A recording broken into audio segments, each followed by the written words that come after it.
नमस्कार दोस्तों, मैं रविंद्र रावत आप सभी का स्वागत करता हूं आप ही के चैनल में। और आज मैं आपसे बात करने वाला हूं एक ऐसे उपाय के बारे में जो हमारे रीति रिवाजों में, हमारे बड़े बुजुर्गों की आदतों में शुमार था। ये उपाय आज के तौर पर किसी ज्योतिष के द्वारा जब बताया जाता है तब किया जाता है, लेकिन पुराने तौर पर पुराने लोग, बड़े बुजुर्ग इस उपाय को अपने व्यवहार में रखते थे ताकि उनके ग्रह अच्छे हों या ना हों, लेकिन उनकी मंशा हमेशा नेक रहे। दोस्तों, खिलौने देने का उपाय, आज का हमारा जो उपाय का विषय है वो खिलौनों के ऊपर है। खिलौने बच्चों को देना, खिलौने ना उपलब्ध हों तो ऐसे में हम क्या दे सकते हैं, इनको देने से हमारे कुंडली में क्या प्रभाव पड़ता है, हमारे कौन से ग्रह शुभ प्रभाव देते हैं, उन चीजों का हमारे मानसिक, आर्थिक, शारीरिक और भौतिक चीजों पर क्या प्रभाव पड़ता है, वो सारी डिस्कशन आज मैं इस वीडियो में करूंगा। लेकिन उससे पहले आपसे निवेदन है, अगर आप चैनल पे नए हैं तो चैनल को सब्सक्राइब कर लें, बेल बटन को दबा दें और ऑल वाला ऑप्शन चुन लें ताकि हमारे द्वारा जो भी वीडियोस बनती हैं उसकी नोटिफिकेशन आपको टाइमली मिलती रहे। दोस्तों, खिलौने केतु से संबंध रखते हैं। केतु पुत्र, छोटे बच्चे और 6th हाउस से संबंध रखते हैं। दोस्तों, छठा घर हमारे रोग ऋण शत्रु का है और रोग ऋण शत्रु को ठीक रखने के लिए इस घर के जो कारक ग्रह हैं वो हैं बुध और केतु, जिन्हें हमेशा शुभ रखना आवश्यक है। दोस्तों, छठा घर ही मामा को रिप्रेजेंट करता है, केतु को रिप्रेजेंट करता है, ननिहाल को रिप्रेजेंट करता है। आपने देखा होगा पुराने समय पर लोग अपनी छुट्टियों में ननिहाल जाया करते थे, नानी के घर जाया करते थे, मामा के घर जाया करते थे, तो उसका एक पॉजिटिव इम्पैक्ट पड़ता था। संबंधों में तो जो मधुरता आती थी, लेकिन इससे छठा घर रोग ऋण शत्रु इन चीजों पर अंकुश लगता था, क्योंकि इन घर के स्वामी पॉजिटिव रूप में आपके लिए बन जाते थे। अब इसी चीज को दूसरे एंगल से देखें तो इस घर के स्वामी बुध और केतु, जो कि कन्या यानी बुध और पुत्र यानी केतु, इन दोनों को शुभ रखना जरूरी है। अगर ये शुभ रहेंगे तो हमारे घर के अंदर बच्चों की किलकारी खुशियां लेकर आएंगी, बच्चे स्वस्थ रहेंगे, बच्चे पढ़ेंगे लिखेंगे, अपने विषयों में, अपने क्षेत्र में आगे बढ़ेंगे, माता पिता की, आस पड़ोस की इज्जत मान करेंगे। तो एक पॉइंट तो ये हो जाता है, लेकिन दूसरा पॉइंट ये होता है कि अगर ये दोनों ग्रह ठीक हों तो रोग, कर्जा और शत्रु ये भी हमें कभी तंग नहीं करेंगे।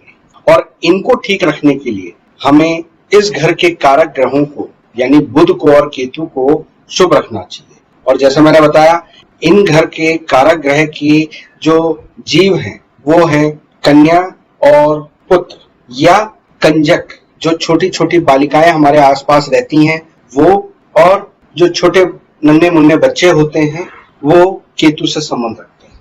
इसी प्रकार हमारे मामा और हमारे ननिहाल भी केतु से संबंध रखते हैं, लेकिन प्रैक्टिकली अगर वो लोग दूर रहते हैं तो उनकी सेवा करना, उनको खुश रखना, उनके साथ अच्छे संबंध बना के रखना, मेंटेन करना एक लिमिट तक ही पॉसिबल है। लेकिन आपके आसपास जो बच्चे होते हैं या अपने घर में जो बच्चे होते हैं उनको खुश रखकर, चाहे वो कन्या हो चाहे बालक हो, उन्हें खुश रखकर हम बुध और केतु को ठीक रख सकते हैं और उसके जरिए हम छठे घर के जो दुष्परिणाम हैं उनको रोक सकते हैं। दोस्तों, छोटे बच्चों को क्या दिया जाए? छोटे बच्चों को सबसे ज्यादा क्या चीजें पसंद होती हैं? एक, खट्टी मीठी गोलियां खाना, दूसरा खिलौनों से खेलना।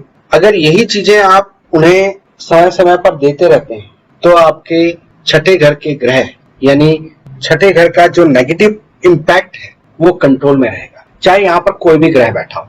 क्योंकि इस घर के मालिक अगर ठीक हो जाएं तो किराएदार कोई भी ग्रह बना हुआ हो उसका प्रभाव उतना नहीं आता। दोस्तों, इसके अलावा जब शनि छठे घर में आते हैं तो छठे घर में शनि की एक ऐसी पावर होती है, केवल शनि के पास होती है, कि वो अपनी उल्टी दृष्टि से छठे घर से दूसरे घर पर देखते हैं। दूसरा घर धन का होता है। रोग ऋण के कारण धन का अपव्यय होना, झगड़े के कारण पैसे की बर्बादी, शत्रु के कारण पैसे की हानि, ये सारी चीजें छठे घर में शनि देते हैं। अब ऐसे में शनि को कंट्रोल करने के लिए फिर केतु की मदद ली जाती है। जैसा पहले कई वीडियोस में मैं आपको बता चुका हूं कि शनि सर्प है, उसका मुंह राहु है और उसकी पूंछ केतु है। अगर सांप आप पर अटैक कर रहा है, आपकी तरफ अगर वो फन फैला के जहर फेंक रहा है, तो ऐसे में अगर उसकी पूंछ आपके कंट्रोल में हो तो सर्प विवश हो जाता है हथियार डालने को, वो आपके कंट्रोल में आ जाता है, वो आपके काबू में आ जाता है। इसी प्रकार अगर शनि जो गाड़ी है उसके पैरों को यानी पहियों को ब्रेक लगा दी जाए तो गाड़ी हिल नहीं सकती।